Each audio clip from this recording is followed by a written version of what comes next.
In a powerful display of solidarity, digital mobile networks were deployed across New York City to highlight the Kashmir cause. The trucks that carried bold messages near the UN headquarters and Times Square, urging the United Nations to fulfill its long-pending pledge of granting Kashmirs their right to self-determination.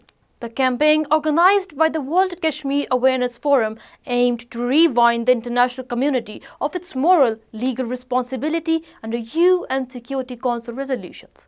The digital screens that displayed strong messages, including end Indian colonization of Kashmir, hold India accountable for war crimes in Kashmir, and Kashmir's reject Indian occupation, UN resolution only solution. WKAF President Dr. Ghulam Nabi Mir recalled the mass murder of 23,700 Muslims in Jammu in 1947, carried out by the Patiala Sikh Regiment and RSS-backed militias. He stressed that the diaspora must continue the peaceful and legitimate struggle to reclaim their God-given rights.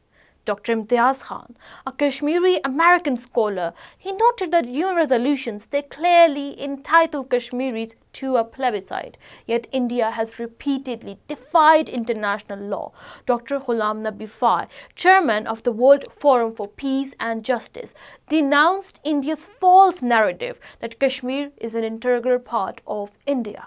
He emphasized that confining the Kashmir dispute to a bilateral issue between India and Pakistan sidelines the most vital party, the Kashmiris themselves.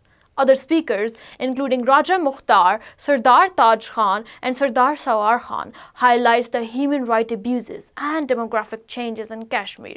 They further urged the international community to take action and support the Kashmiris' right to self-determination. The campaign is a part of a growing global movement to expose India's occupation and demand implementation of UN resolutions, affirming that Kashmir is a disputed territory awaiting a UN-mandated plebiscite.